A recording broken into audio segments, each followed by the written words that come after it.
시편 84편 1절에서 12절에 있는 말씀 우리 한 목소리로 읽겠습니다. 만군의 여호와여, 주의 장막이 어찌 그리 사랑스러운지요. 내 영혼이 여호와의 궁정을 사모하여 쇠약하며 내 마음과 육체가 살아계시는 하나님께 부르짖나이다. 나의 왕 나의 하나님 만군의 여호와여, 주의 제단에서 참새도 제집을 얻고 제비도 새끼돌 보금자리를 얻었나이다. 주의 집에 사는 자들은 복이 있나니 그들이 항상 주를 찬송하리이다. 셀라. 주께 힘을 얻고 그 마음에 시온의 대로가 있는 자는 복이 있나이다. 그들이 눈물 골짜기로 지나갈 때에 그곳에 많은 샘이 있을 것이며 이른 비가 복을 채워주나이다. 그들은 힘을 얻고 더 얻어 나아가 시온에서 하나님 앞에 각기 나타나리이다. 만군의 하나님 여호와여, 내 기도를 들으소서. 야곱의 하나님이여, 귀를 기울이소서. 셀라. 우리 방패이신 하나님이여, 주께서 기름 부으신 자의 얼굴을 살펴보옵소서. 주의 궁정에서의 한날이 다른 곳에서의 첫날보다 나은즉 악인의 장막에 사는 것보다 내 하나님의 성전 문지기로 있는 것이 좋사오니 여호와 하나님은 해요 방패이시라. 여호와께서 은혜와 영화를 주시며 정직하게 행하는 자에게 좋은 것을 아끼지 아니하실 것임이니이다. 만군의 여호와여, 주께 의지하는 자는 복이 있나이다. 아멘. 며칠 전에 모르는 번호로 전화가 한 통 왔습니다. 제가 교회 전화를 제 핸드폰으로 연결을 해놔서 누군가 교회로 전화를 걸면 자연스럽게 저한테 연결이 되도록 그렇게 되어 있습니다. 처음에 그러니까 저의 핸드폰으로 거신 게 아니라 하늘소리교회 전화기로 전화를 거신 거예요. 그래서 처음 마디가 하늘소리교회가 맞습니까? 라고 하시더라고요. 그래서 맞다고 그랬더니 그리고 나서 눈치챘습니다. 이분이 이렇게 잔뜩 취하셨어요. 맞습니다. 그랬더니 그분이 물어볼 게 있다는 거예요. 그러면서 막 이 얘기 저 얘기 막 하시더라고요. 술에 취하니까 이제 발음이 뭉개질 거 아닙니까? 그리고 또 주변에 소음이 되게 심하셨어요. 그분이. 그러니까 그분이 하는 얘기를 하나하나 다 이렇게 알아듣기가 어려웠습니다. 그래서 최선을 다해서 들었는데 어찌 대화를 했는데 그 장황한 이야기는 대부분 그분의 어떤 사연 또 아픔 뭐 그런 내용들이었습니다. 내용을 정리하면 이런 거예요. 자기가 젊을 때는 교회를 열심히 다니고 성경도 자기가 뭐 다 외웠다 막 이렇게 얘기하더라고요.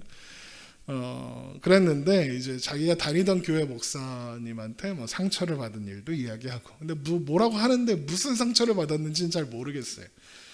그리고 이제 결정적인 게 이겁니다. 따님이 3분 계셨는데 그 중에 2분이 돌아가셨대요. 그러니까 이제 그런 과정을 겪으면서 이분이 어떤 생각을 하게 되었느냐, 하나님이 나를 버리셨다.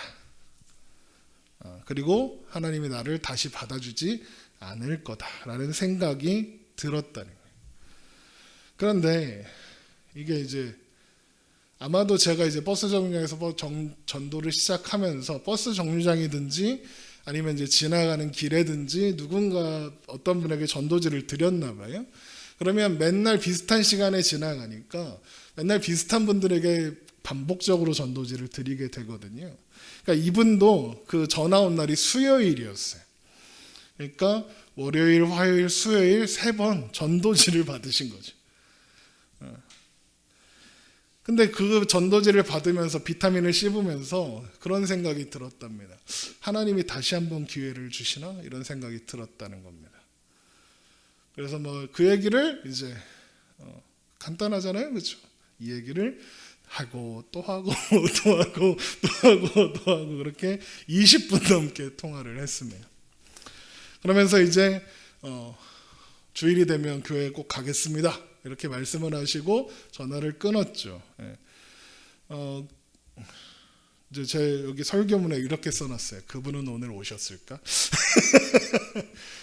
제가 전도를 하면서 그런 일들을 많이 경험하지만 실제로 오는 분들은 거의 없습니다. 교회가 어디 있느냐, 뭐 교회가 어떤 교단에 속해 있느냐, 뭐 교회가 어떠냐, 뭐 이렇게 물어보시는 분들은 교회에 안 옵니다. 맨날 받기 민망하니까 물어보는 거예요. 근데 오히려 조용히 한두 번 받으셨던 분들이 어느 날 갑자기 예배 드리러 오고 그런 일들이 있습니다. 오늘 지금 아마도 직장일 때문에 예배를 못 온 나린이라는 청년도 사실 그렇게 온 친구입니다. 전도지를 많이 준 것도 아니고 어떻게 하다 보니까 그러다가 이제 교회를 정하고 싶은 마음에 그냥 그날 아침에 받았던 전도지 하나 인사 한마디가 감동이 되어서 이제 교회를 찾아온 겁니다. 나한테 전도지를 언제 받았느냐? 작년쯤 받았다 이러더라고요. 그러니까 그런 일들이 있습니다. 어쨌든 그렇게 이제 그분과의 통화를 마치고 가만히 앉아서 생각을 하는데 이런 생각이 들었습니다. 그분은 스스로 하나님이 자신을 버리셨다고 생각하고 있었잖아요. 그런데 하나님은 이 사람을 버리지 않으신 게 확실하구나 이런 생각이 들었습니다. 그래서 여전히 그를 사랑하시는구나. 그리고 그래서 그 아침에 나눠주는 3일 먹어봤자 비타민 3개 먹었을 텐데 비타민을 먹으면서 하나님이 그에게 그런 마음이 생기게 하셨나 보다. 그런 생각이 들었습니다. 그런 생각을 하면서 또 이런 생각을 했습니다. 그런데 그분은 왜 초저녁부터 그날이 수요일 7시 전 6시 뭐 그때였거든요. 그러니까 초저녁이에요. 초저녁에 이렇게 취해 계시는 거예요. 왜 그분은 그렇게 초저녁부터 취해 계셨을까? 제가 들은 게 맞다면 소주 2병을 깡으로 드셨다는데 왜 소주를 그렇게 깡으로 드셔야 했을까?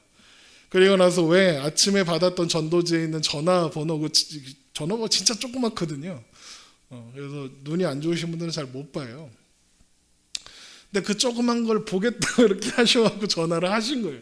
그러니까 엄청난 노력인 거죠. 그렇게 하셔서 전화를 했을까? 뭐 그런 생각들이 들었습니다. 왜 이런 일이 일어나는 걸까? 왜 이렇게 하셨을까라는 생각을 했습니다. 잘 모르죠. 제가 그분의 마음을 어떻게 알겠습니다. 하나님만 아시겠죠. 하지만 이제 그분이 하는 이야기 또 그분이 하는 질문들을 통해서 생각해 봤습니다. 왜 그렇게 하셨는가? 이분은 따님도 잃으셨고 하나님한테도 버림받은 것 같고 그런 상황에 살고 있는 사람의 마음이 어떨까? 불안하고 두렵고 걱정도 많고 하겠구나. 그럼 이 사람이 필요한 게 뭘까? 행복과 평안이구나. 이게 너무 간절한데 삶은 고단하고 사랑하는 자녀들은 잃었고 하나님은 날 사랑하신다는데 나는 하나님께 버림받은 게 확실해 보이고 그러니까 내가 행복을 찾을 만한 곳이 없어 보이고 그래서 할 수 있는 거라고는 술에 취하는 것밖에 없고 그랬던 게 아닐까 그런 생각을 했습니다. 그러니까 행복하고 싶은 거죠. 행복을 찾고 싶어서. 그래서 혹시나 그 아침마다 전도지를 주며 비타민을 먹여줬던 저희가 그 행복의 길을 알려주지는 않을까라는 생각에 그 작은 글씨를 이렇게 보면서 전화를 거신 게 아닐까 그런 생각을 했습니다. 사실 모든 사람이 그렇죠. 여러분 행복하지 않고 싶으신 분 있으세요? 난 절대로 행복하지 않을 겁니다. 그런 분은 없을 겁니다. 모든 사람은 행복을 추구하며 살아갑니다. 행복하고 싶지 않은 사람은 아무도 없습니다. 표현하지 않아도 모두가 행복을 찾습니다. 그래서 모든 사람들이 행복을 찾고 또 찾고 찾습니다. 그런데 그 행복이라는 게 손에 잡히냐? 잘 안 잡힙니다. 그래서 사람들은 힘들어하죠. 어젯밤에 잠자리에 들렸는데 어떤 한 학생이 전화가 왔어요. 목사님 혹시 와주실 수 있나요? 그러는 거예요. 왜 어딘데? 그랬더니 경찰서래요. 왜 경찰서에 갔니? 그랬더니 경찰 아저씨가 이제 전화를 받더라고요. 술 먹다가 술집에서 술 먹다가 걸린 거예요. 제가 그 아이의 집안 사정 이런 것도 대충 다 알거든요. 어머니는 분명히 출근해 계실 거고 당연히 전화가 안 될 거고, 아빠는 지방에서 일을 하시니까 연락을 해도 오실 수 없고.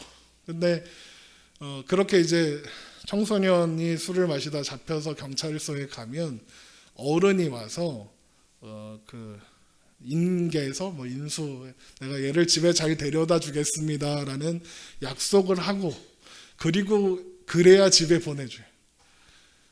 제가 이제 옛날에는 많이 했던 일인데 이것들이 아주 옛날엔 자주 했던 일인데 오랜만에 그런 일이 있었어요. 그러면 학생이 왜 술을 먹고 싶을까요? 뭐 호기심도 있을 거고, 뭐 또 옛날에 먹어보니 뭐 맛도 괜찮은 것 같고, 뭐 먹고 나니 알딸딸하고 기분도 좋은 것 같고 뭐 그런 경험이 있으니까 그렇겠죠. 생각해봤어요. 행복을 찾기 위해서 사람들은 자극적인 일들을 해요. 기분이 좋아질 만한 일들을 찾는다고요. 근데 그 일들이 결국에는 자기 몸을 망치는 쪽으로 가게 돼요. 술, 담배, 이제 심하면 우리나라는 좀 덜하지만 뭐 마약, 또 무분별한 성생활, 그런 식으로 이제 자극적인 것들을 찾아요. 그런데 그 자극적인 것들을 계속하면 행복해지나요? 아니에요. 그들도 알아요. 그게 그렇게 행복해지지 않는다는 거. 오해하지 마실게. 제가 술, 담배 하면 지옥 갑니다 이 얘기하는 거 아니에요. 하나님은 그렇게 쪼잔한 분 아닙니다. 그런데 즐거움과 행복을 찾기 위해 하는 행동들이 결국엔 뭘 하고 있느냐? 자기 자신들을 망치고 있는 거예요. 그리고 나서 그 실체를 깨달았을 때마다 좌절하죠. 술을 거나하게 취해서 잠들었다가 아침에 머리가 깨질 것 같아서 일어나서 숙취에 휘달리며 무슨 생각을 해요?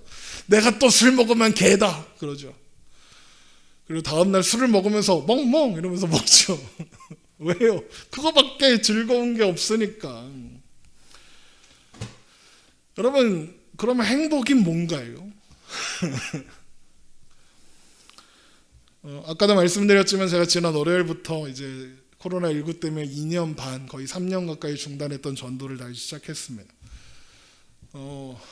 월요일날 아침에 고민이 좀 됐어요. 왜냐하면 이석증이 아직 그대로 있는 상태라서 많이 돌아다니면 어지럽거든요. 근데 이제 제가 경험을 하면서 한 2시간 정도는 버틸 수 있었어요. 2시간 정도는 괜찮아요. 그래서 근데 제가 전도하는 시간이 2시간이 안 되니까 해보자. 그래서 7시 10분쯤 버스 정류장에 갔다가 8시에 경일고에 도착하고 8시 반에 이제 아이들 간식 다 나눠주면 집에 도착하면 8시 40분. 그러면 8시 40분에 이제 눈곱 띄고 있는 둘째 딸을 학교 가라.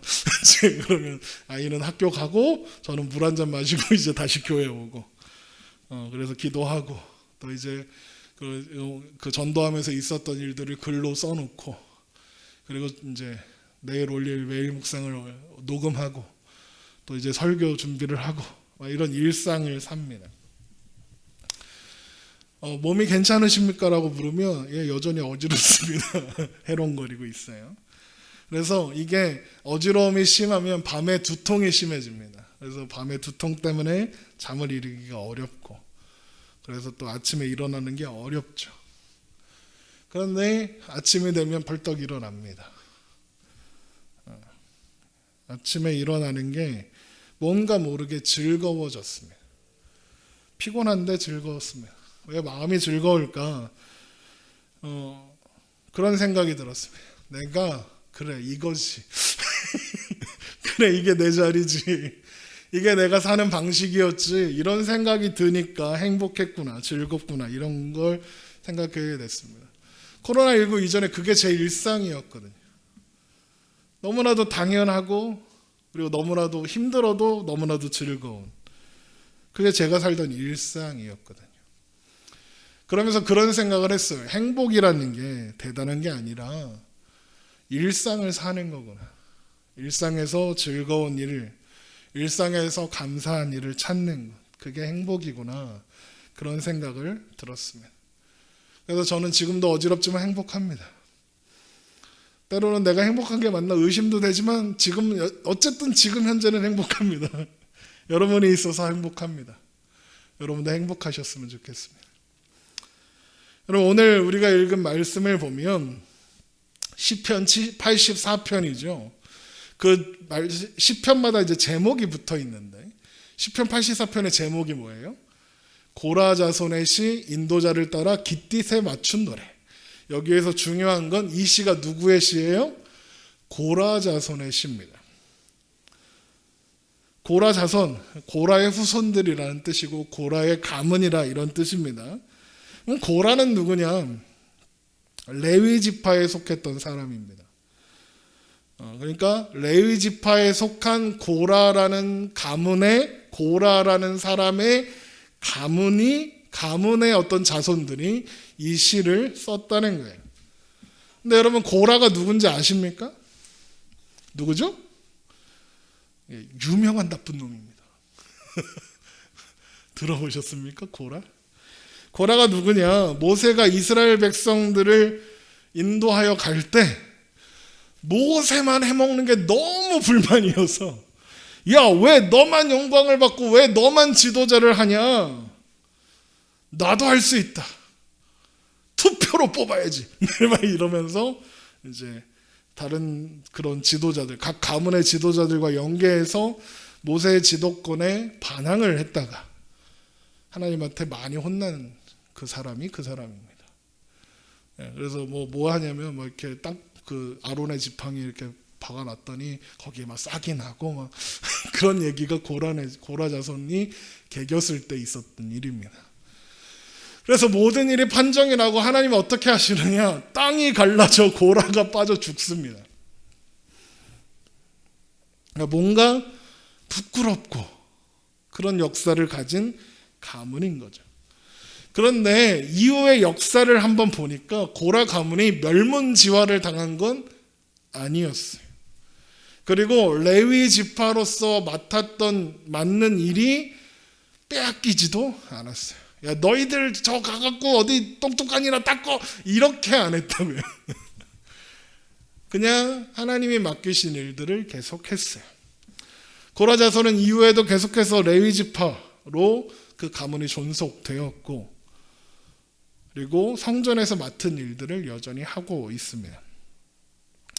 다만 오늘 본문인 시편 84편의 이 시로 미루어 짐작해 보면 아마도 성전 섬기는 일에 어떤 중요한 자리에는 가지 못했던 것 같아요. 한직에 머물며 이렇게 하는 거죠. 시편 84편 10절을 한번 보세요. 주의 궁정에서 한 날이 다른 곳에서의 첫날보다 나은즉 악인의 장막에 사는 것보다 내 하나님 성전 문지기로 있는 것이 좋사오니. 이 얘기는 곧 고라 자손이 하는 역할이 뭐예요? 성전 문지기구나라고 추측할 수 있는 거죠. 물론 다른 일들도 했을 거예요. 근데 이런 일을 하는 겁니다. 그러니까 소위 말하면 주목받지 못하고 또 약간 이렇게 소외된 자리, 그런 거 하는 겁니다. 그런데 고라 자손의 이런 고라 자손의 고백이 뭐예요? 주의 궁정에서의 한 날이 다른 곳에서의 첫날보다 나은즉 악인의 장막에 사는 것보다 내 하나님의 성전 문지기로 있는 것이 좋사오니에요. 여기서 악인의 장막에 산다, 이거는 자기를 의지하고 사는 자들의 장막에 손님으로 가서 귀한 대접을 받는다는 거예요.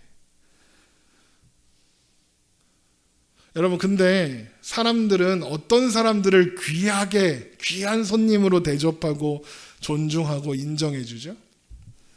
어떤 사람을? 돈 많고 힘 세고 높은 권세를 가진 사람에게 그렇게 대접해요. 그러니까 결국 악인의 장막에 산다, 악인의 장막에서 대접을 받는다, 이 얘기는 내 힘을 의지해서 내 능력과 내가 할 수 있는 일을 근거로 해서 사는 사람이다, 이런 뜻인 거예요. 그러니까 자기 자신이 그 삶의 주인이 되겠다 그러는 거죠. 그런데 고라 자손이 그 악인의 장막에 사는 것과 비교하는 게 뭐예요? 하나님의 성전 문지기로 사는 겁니다. 근데 고라 자손이 뭐라 그래요? 악인의 장막에서 떵떵거리며 사는 것보다 하나님의 성전 문지기로 사는 게 좋습니다. 그럽니다. 여러분 이런 말 아시죠? 뱀의 머리가 될지언정 용의 꼬리는 되지 마라. 무슨 말이에요? 해먹을 거면 대장을 해먹어야지 부활을 해먹으면 안 된다. 이런 얘기잖아요. 이게 세상의 원리잖아요. 그런데 고라 자손의 이야기는 뭐예요? 뱀의 머리가 되는 것보다 용의 꼬리가 되겠습니다. 이런 얘기잖아요. 여러분 세상은 그래야 해요. 내 삶의 주인이 내가 되어야 하고 내가 결정하고 내가 책임지고 사는 게 세상의 원리죠.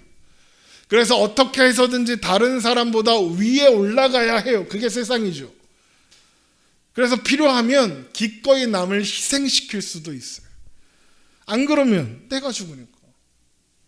죄를 밟고 일어서야 내가 승진하니까. 죄를 밟고 일어서야 내가 좋은 대학에 가니까. 안 그러면 내가 죽으니까. 안 그러면 내가 무시당하니까. 힘이 있고 권세가 있고 돈이 있으면 사람들이 나를 대접해 주니까.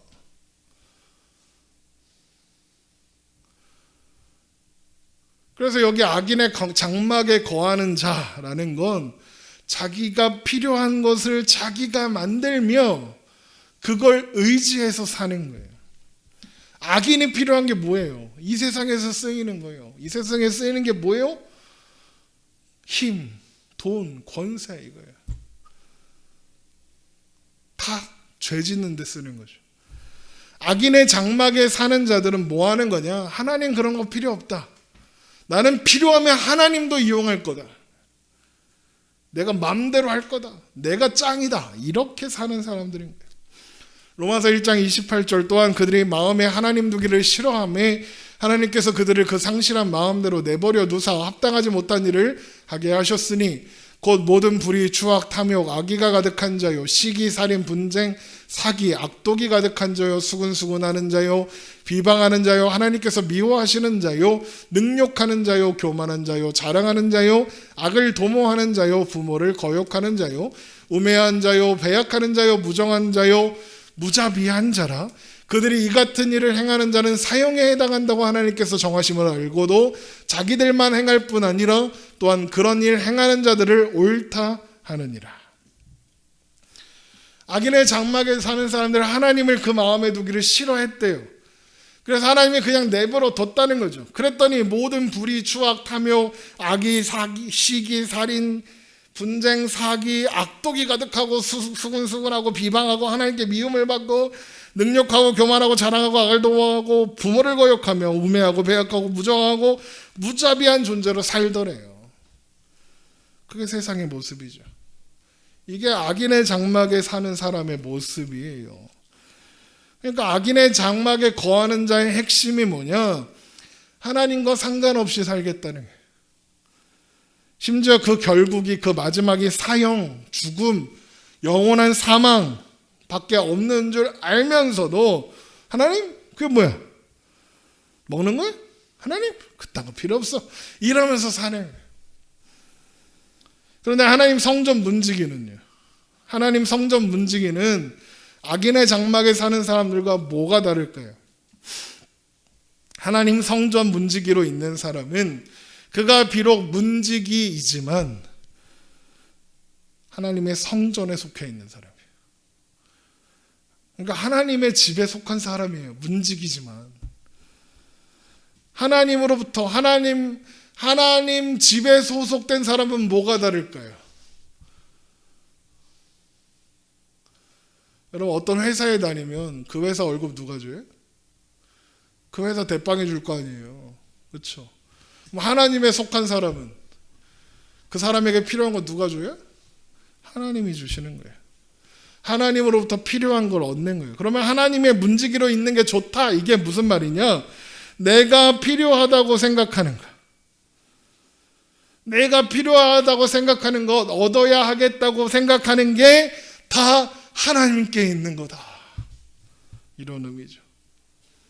그런데 하나님으로부터 오는 게 뭐죠? 거룩한 것, 좋은 것, 선한 것, 의와 진리와 생명과 영원에 속한 게 다 하나님으로부터만 오죠. 그게 중한 줄 알고, 그걸 중한 줄 알아서 그걸 공급받는 자리가 하나님의 집에 속해 있는 것임을 알고 있는 거예요. 그러니까 성전 문지기로 있겠다. 그거는 하나님께 오는 것, 의와 진리와 거룩에 속한 것이 귀하다는 걸 아는, 그게 나를 살린다는 걸 아는 거예요. 그게 있어야 사는 걸 아는 거죠.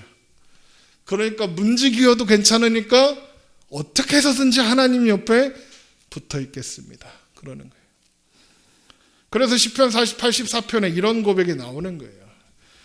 시편 84편 3절, 나의 왕 나의 하나님 만군의 여호와여, 주의 제단에서 참새도 제 집을 얻고 제비도 새끼들 보금자리를 얻었나이다. 주의 집에 사는 자들은 복이 있나니 그들이 항상 주를 찬송하리이다. 셀라.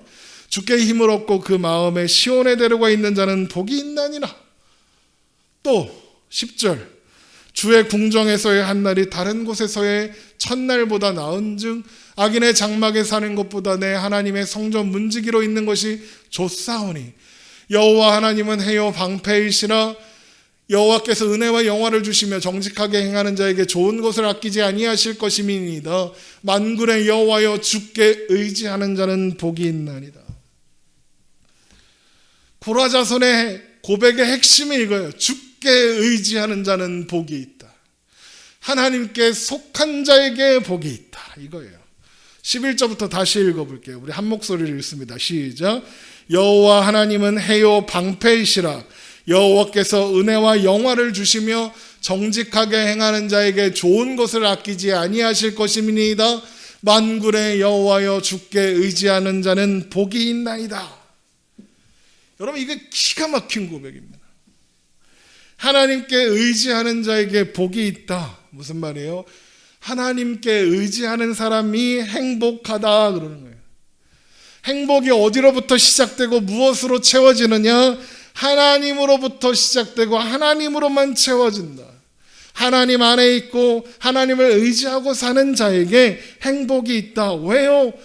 하나님께서 그 사랑하시는 자에게, 그 안에 있는 자들에게 좋은 것을 아끼지 않으실 테니까요. 로마서 8장 32절, 자기 아들을 아끼지 아니하시고 우리 모든 사람을 위하여 내주시니가 어찌 그 아들과 함께 모든 것을 우리에게 주시지 아니하겠느냐. 하나님은 이런 분인 거예요.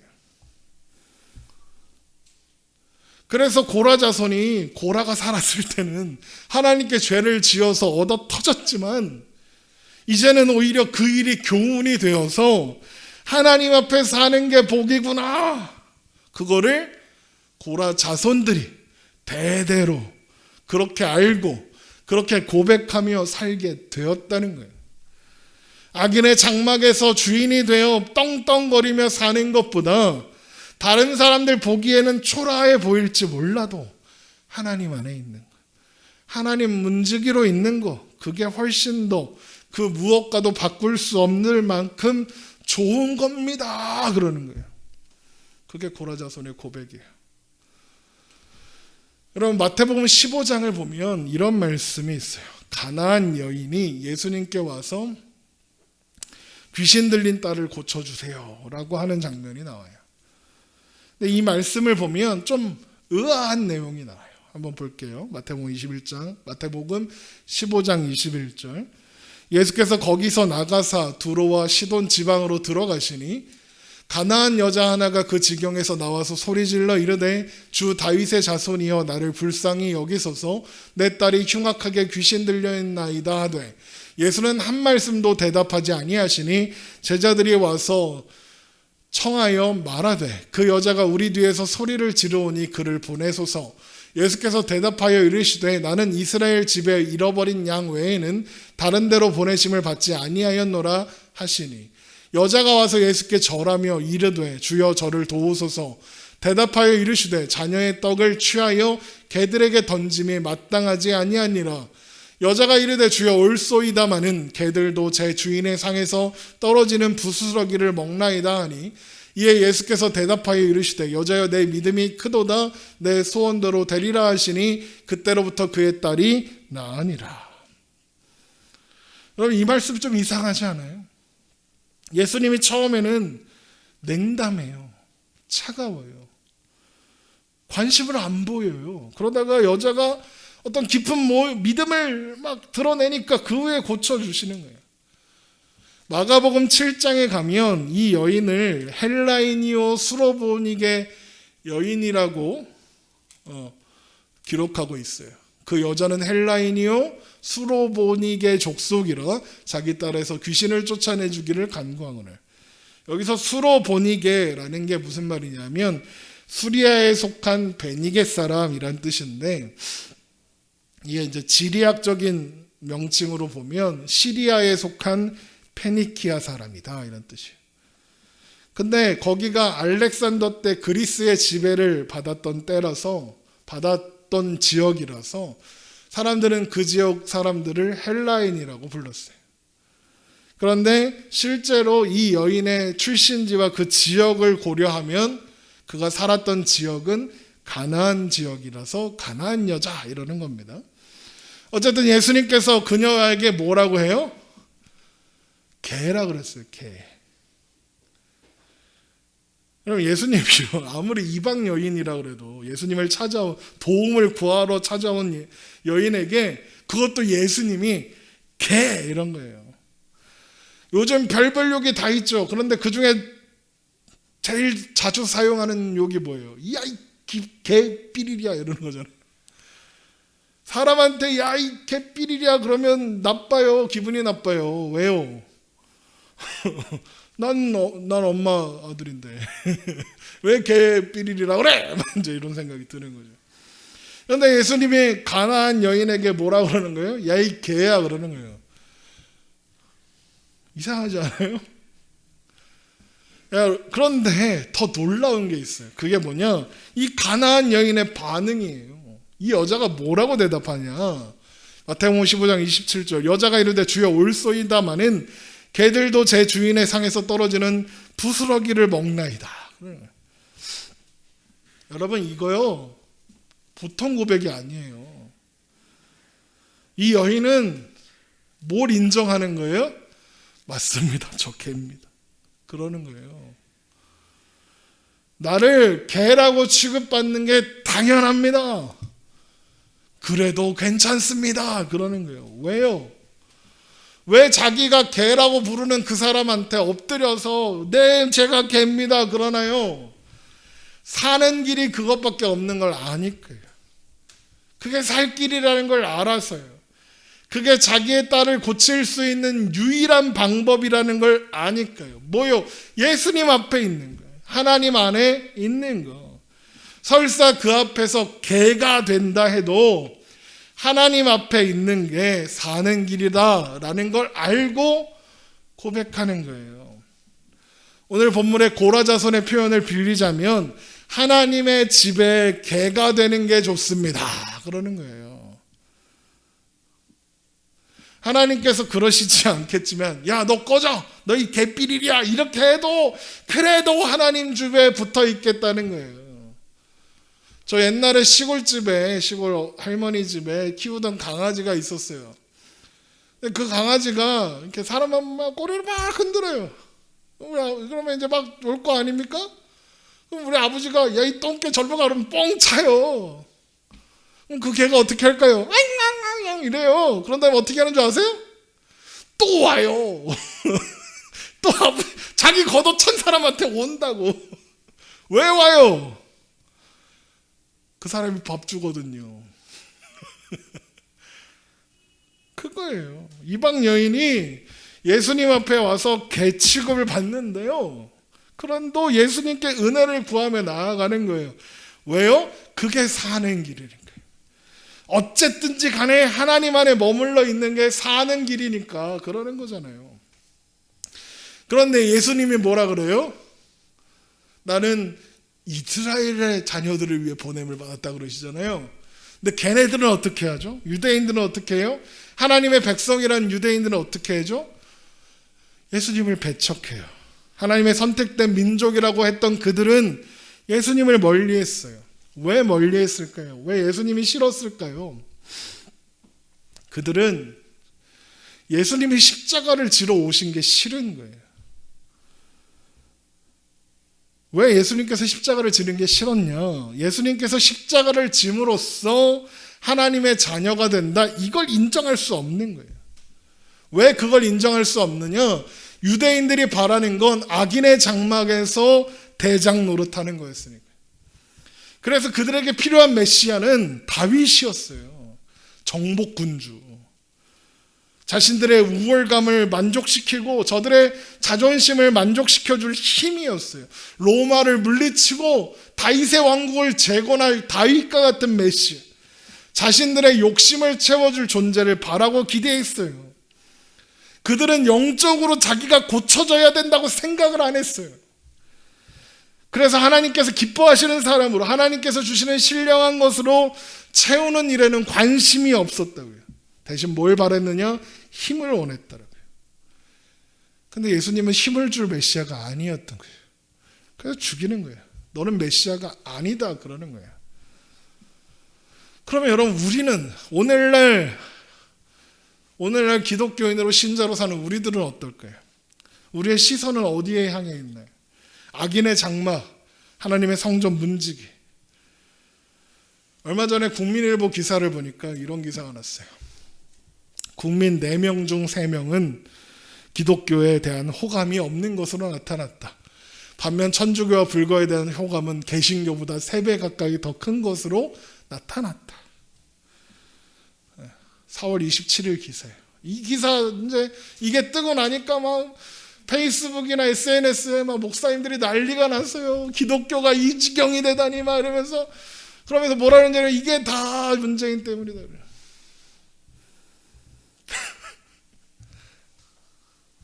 사람들이 기독교에 호감이 없다. 그래요, 맞아요. 이게 새삼스러운 일인가요? 한국 기독교가, 한국 교회가 언제 호감을 받았나요? 한국 기독교 비호감된 지 되게 오래됐어요. 그러면 왜 사람들은 기독교에 호감이 없을까요? 왜 기독교는 손가락질 당하고 욕을 먹는 걸까요? 그걸 놓쳐서 그래요. 왜요? 악인의 장막에 살고 싶은 거예요.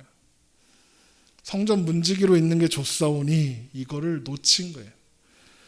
기독교라는 깃발을 들고 잘난 척이 하고 싶은 거예요. 그러면 세상이 뭐라고 해요? 너나 잘해 임마 그러는 거죠.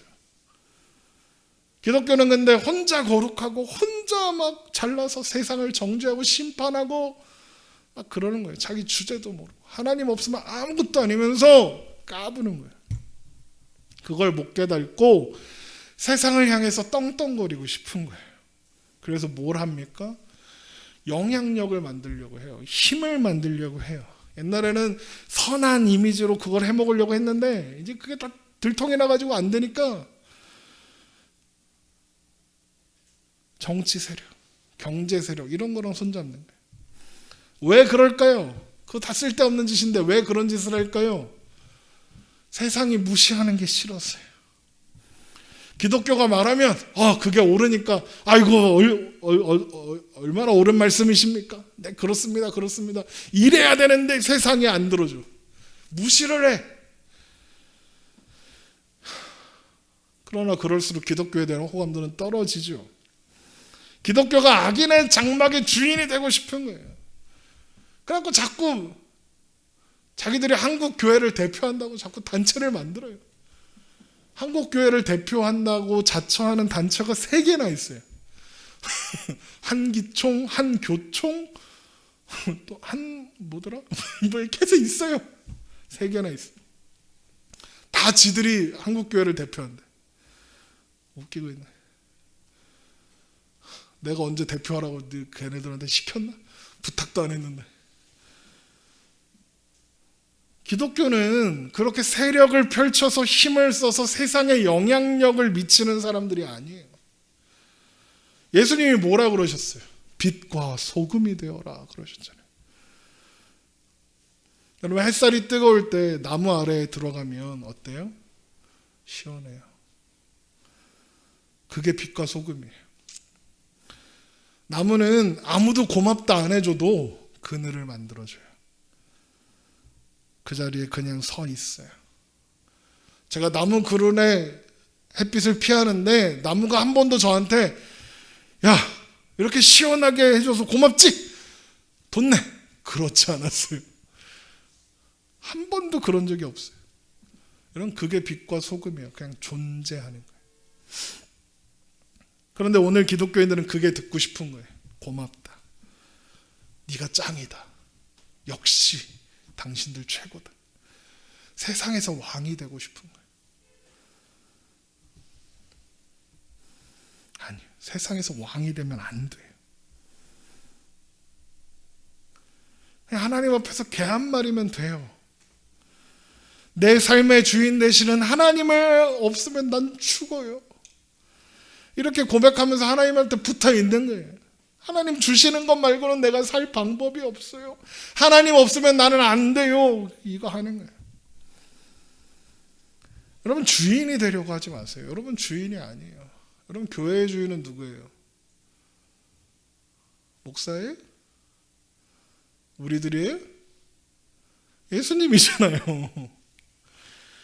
악인의 장막의 왕이 되려고 하지 마세요. 하나님 나라 문지기 되고 하나님 나라 문 지키는 똥강아지 되면 되는 거예요.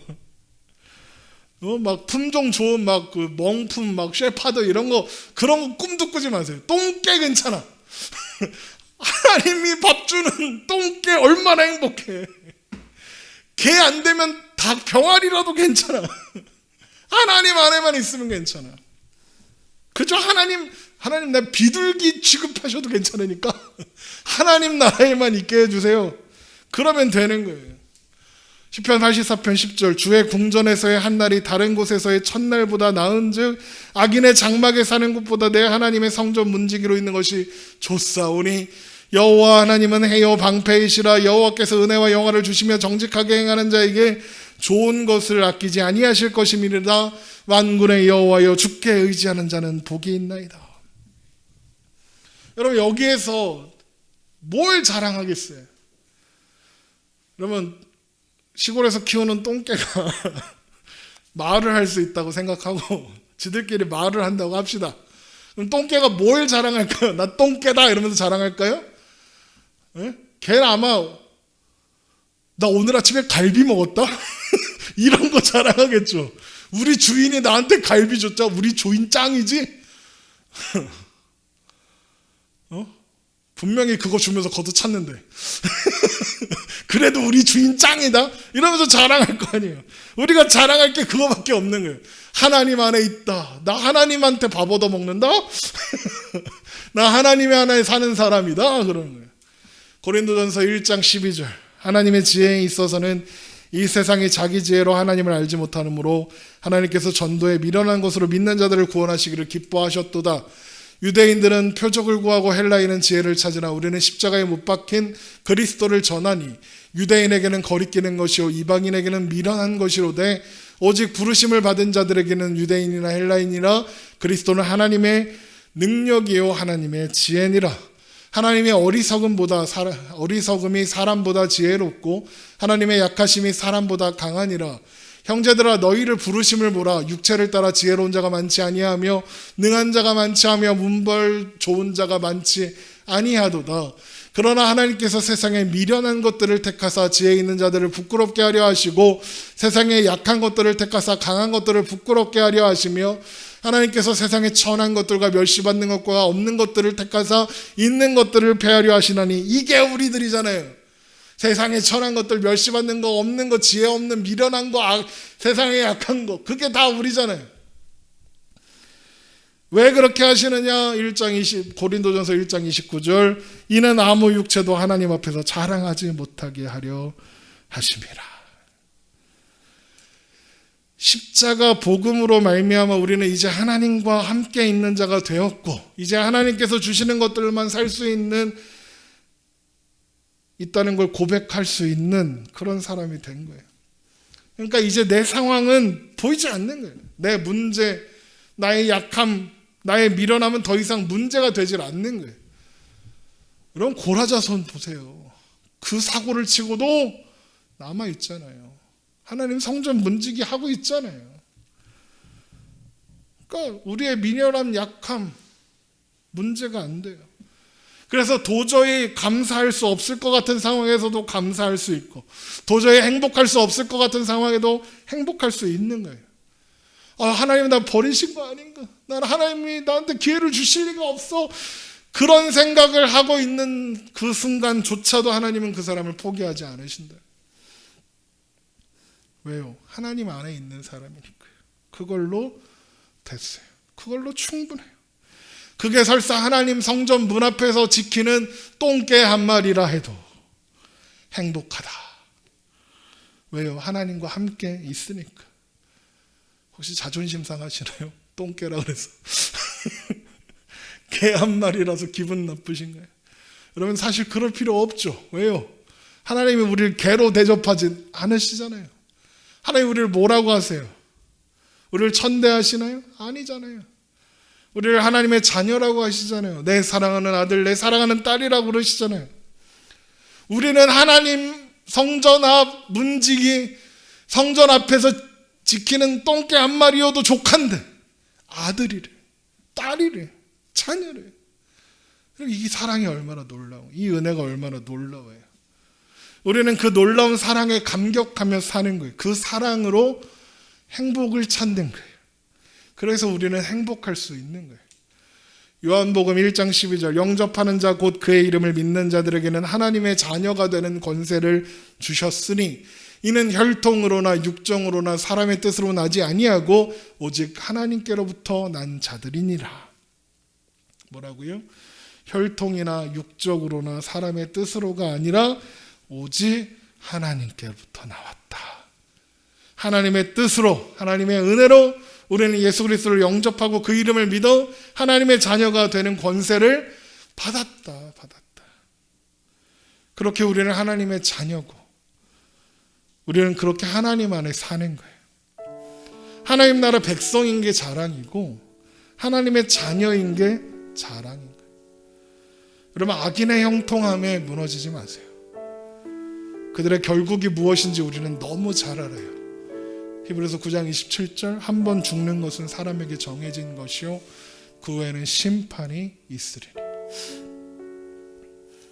악인의 형통함을 보며 우리는 부러워할 필요가 없어요. 왜요? 죽을 거니까. 영원한 사망으로 끝날 거니까. 그래서 우리는요 사실 그들을 보며 불쌍해야 돼요. 자신의 형통함을, 자신의 잘남을, 자신의 권세와 능력과 돈을 자랑하며 막 이러는 사람들 오히려 긍휼히 여기고 불쌍히 여기며 복음을 전해야 돼요. 여러분 우리의 상황, 우리의 문제, 우리의 모든 것 내려놓고 하나님 안에 살겠습니다. 그게 제일 행복한 줄 압니다. 그렇게 고백하고 그렇게 고백함으로 오늘 주님 안에서 행복하게 살아내는 우리가 되기를 주님의 이름으로 축원합니다. 기도하겠습니다.